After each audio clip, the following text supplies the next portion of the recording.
I don't know how it started, but every fall, like clockwork, our house would fill with the smell of cinnamon and clove. Autumn was my mother's season, her way of ringing in the holidays without embracing Halloween. She always dressed the house in bright oranges and deep reds with wreaths of dried corn husks, and the occasional scarecrow by the door. But pumpkins, they stayed uncarved. No jack-o'-lanterns with gaping mouths or triangle eyes. Just a line of plain orange pumpkins on the porch. Halloween was something she'd rather ignore. For her, it was the part of autumn better left behind, along with ghost stories and costumes. Still, as a kid, I was like anyone else, sneaking in whatever Halloween I could get away with. A glow-in-the-dark skeleton, plastic vampire fangs, a zombie movie watched at a friend's house. It wasn't much, but it kept the spirit of it alive in my head. One year, though, something strange happened. I'd left one of those pumpkins on my windowsill, a small one that was supposed to go to the porch. When I woke up the next morning, that pumpkin wasn't plain anymore. Someone had carved it. Not like a kid's messy attempt either.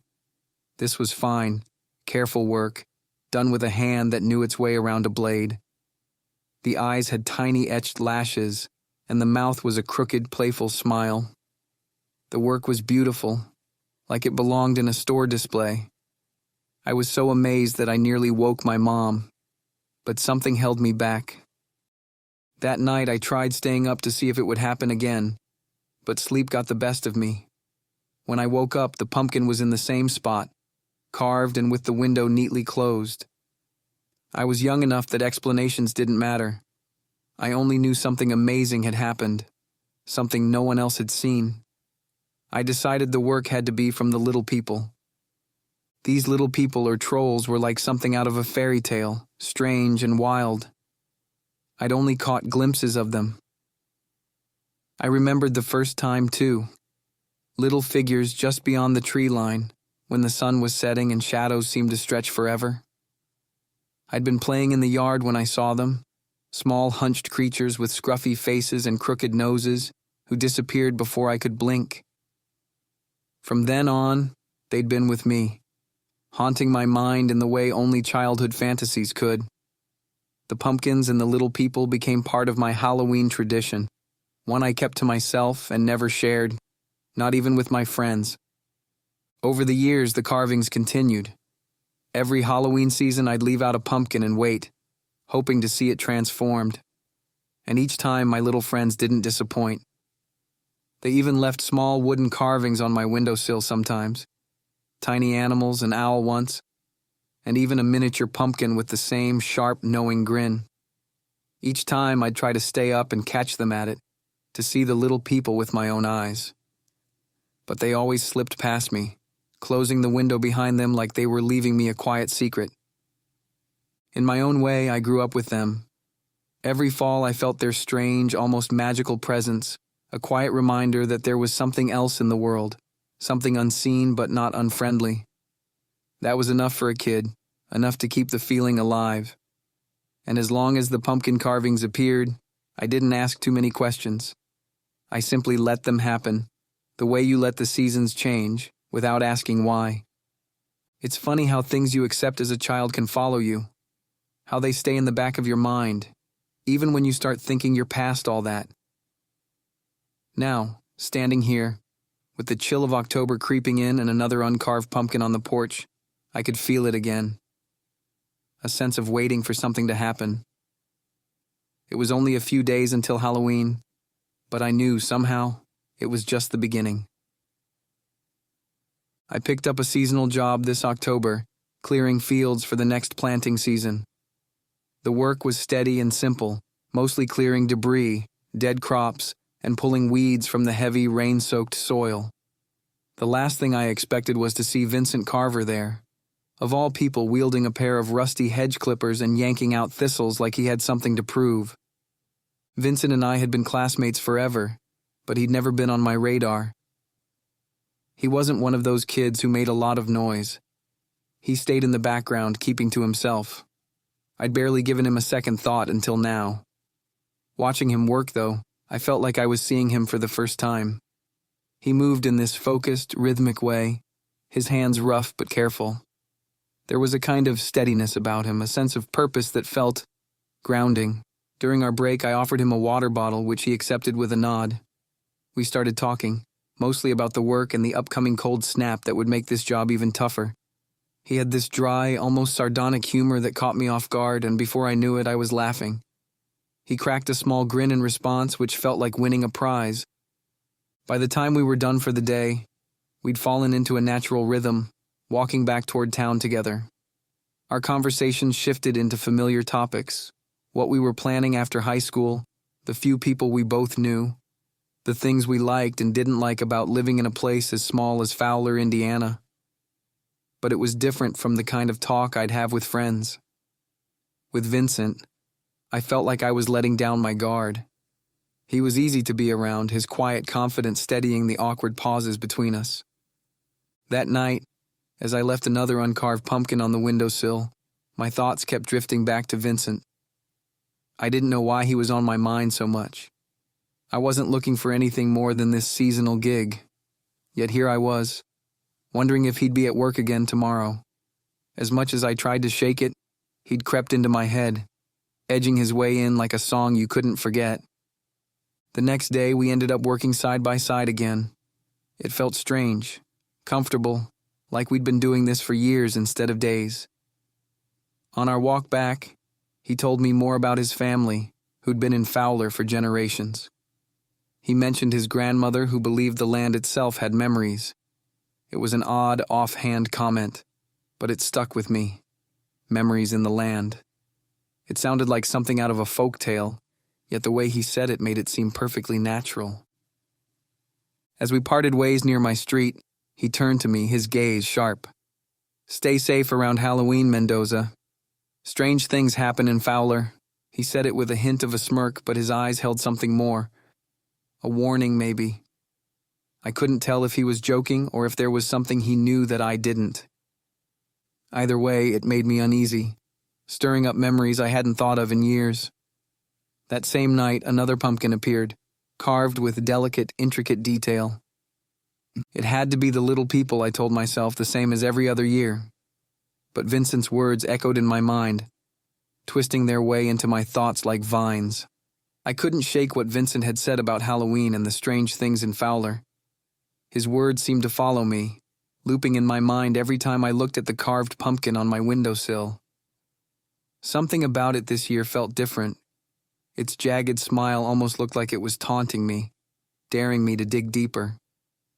As Halloween crept closer, the little people haunted my thoughts more than ever. I'd never seen them up close, but their presence always lingered in my mind, woven into every strange occurrence I couldn't explain. Vincent's words had stirred something in me, a need to see them again, to find out who, or what, had been creeping around my window all these years. There had to be a reason, some kind of purpose. Or maybe it was just the feeling of something unknown, something magical, that made me want to see it for myself. Meanwhile, Vincent and I were falling into a routine. Every morning, I'd wonder if he'd be there, and each day he was.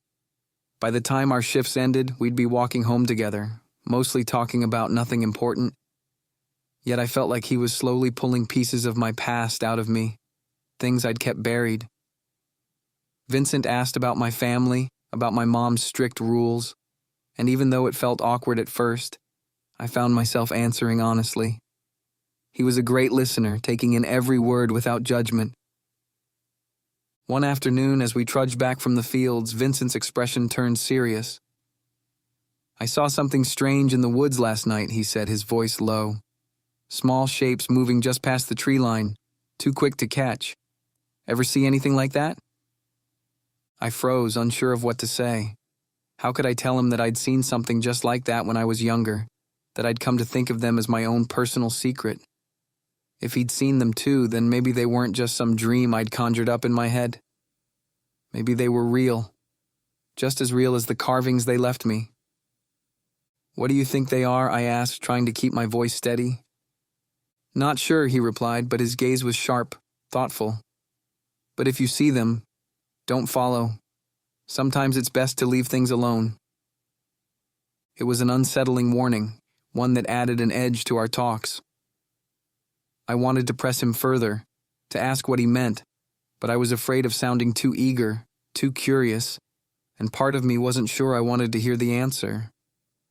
That night I ignored Vincent's warning and left another pumpkin on the windowsill, almost daring the little people to come. I stayed up, sitting by the window, hoping I might finally catch a glimpse. The wind howled, making the branches scrape against the house like claws, but the little people stayed hidden, quiet as ever. When I finally fell asleep, my dreams were tangled with half-seen shadows and the faint sound of footsteps just beyond the glass. I could have sworn I heard whispers too, low and unintelligible, like the trees themselves were speaking. The next morning my pumpkin was carved. Vincent's words echoed again. Sometimes it's best to leave things alone. But I knew I couldn't. Not anymore. Something inside me felt ready to uncover what had haunted me all these years, and I felt the pull of the woods stronger than ever. Halloween was just a day away, and I could hardly focus on anything except the feeling that I was standing on the edge of a mystery. The carved pumpkins, the strange creatures in the woods, and Vincent's warnings. All of it kept building up like pressure in my chest. It was as if everything had been leading to this moment, and I couldn't ignore it any longer. I decided, tonight I would go into the woods, I'd find the little people, thank them, and maybe, if I was lucky, learn why they'd been watching me for so long. That afternoon I told Vincent I'd be skipping work. He looked at me with a strange, wary expression. That night I crept out of the house under a half moon, my heart pounding as I made my way to the edge of the woods. The air was sharp with the scent of earth and decaying leaves, and the silence was so thick I could feel it pressing in on me. I half expected Vincent to show up and drag me back, but the woods stayed empty, save for my own nervous footsteps. I went deeper, moving past the familiar trees and down the narrow trails, guided by nothing but instinct. As I walked, my senses sharpened, every snap of a twig and rustle of leaves pulling me further into the forest's embrace. And then, just when I thought maybe I'd imagined it all, I saw them. The little people, they were small, barely taller than my knees, with wild, tangled hair and beady eyes that glinted in the moonlight. Their faces were rough and uneven, like they'd been carved from old wood, and their clothes looked stitched together from scraps of leaves and animal fur. They moved silently, almost blending into the shadows, but their eyes were fixed on me, bright with a fierce curiosity. For a moment we just stared at each other. My heart was racing, but I didn't feel afraid, just awestruck. Here they were, the creatures I'd been imagining for years, real and close enough to touch. I opened my mouth to speak, but before I could make a sound, a hand clamped down on my shoulder, dragging me back. "Don't," Vincent said, his expression hard and urgent. "Do you know what they are?" he said, his voice laced with barely controlled anger. "They'd eat you alive before they'd ever accept you." I stared at him, a chill creeping down my spine. The little people hadn't moved, their sharp eyes still watching us, but something about them had changed. Their gazes were colder now, more calculating, like they were deciding their next move. Vincent's grip on my shoulder tightened. "This isn't a fairy tale, Andrew. You're lucky they haven't noticed you all these years." And now they have. My mind raced, trying to make sense of what he was saying. But the carvings, the pumpkins, they left it all for me. He shook his head, a strange, almost sad smile crossing his face. "It was me. Every year. My family's done it for generations. It's part of our duty to keep them away from you." For a long, heavy moment I couldn't speak. The little people were still watching, their eyes unblinking, and I finally understood the danger I'd put myself in. Vincent gave me a gentle tug. "Come on, let's go." I didn't argue. We walked back through the woods, my mind reeling, and I could feel their eyes on us the whole way, lingering, as if they were waiting for me to make one wrong move. Though Vincent was right behind me, I was still scared. The walk back from the woods was silent, but my thoughts were nothing but. Vincent's revelation looped in my head, clashing with every memory I had of those carved pumpkins and the strange secret thrill of waking up to find them there. I'd spent years convincing myself the little people were responsible, imagining them as silent, mystical protectors.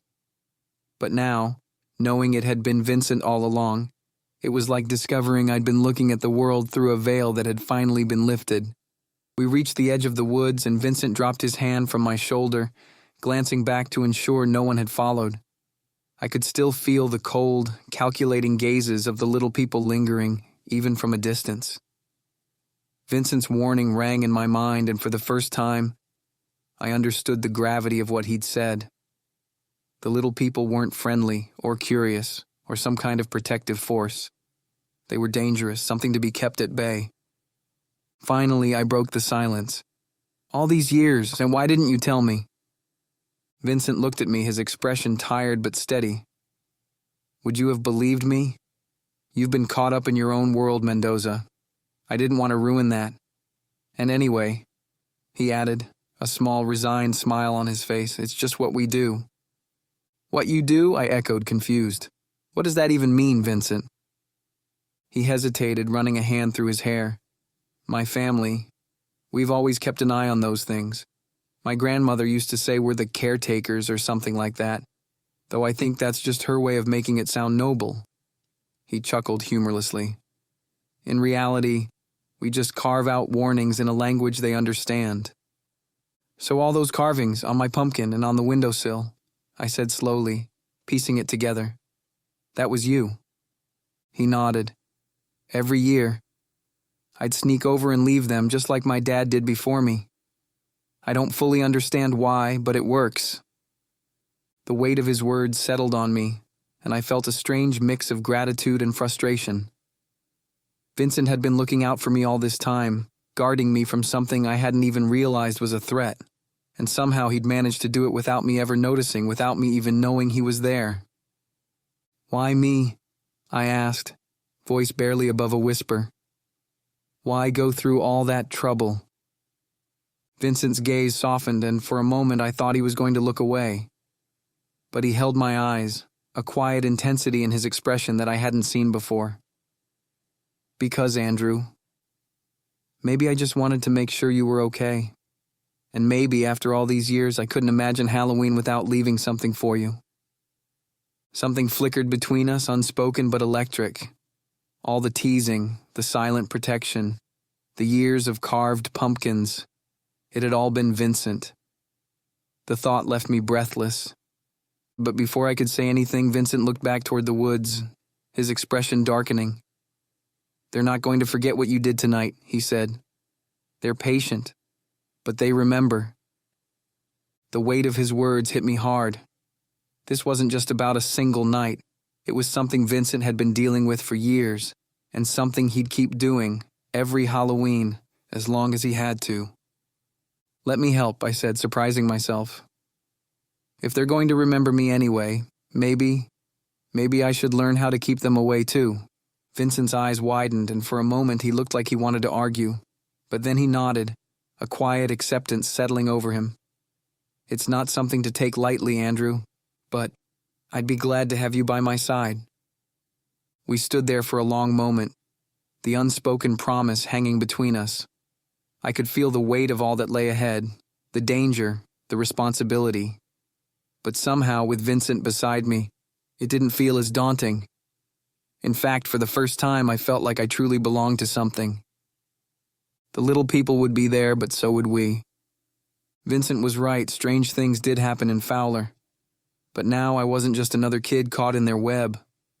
I was part of the story, a keeper of secrets. And for the first time, I felt like I belonged here.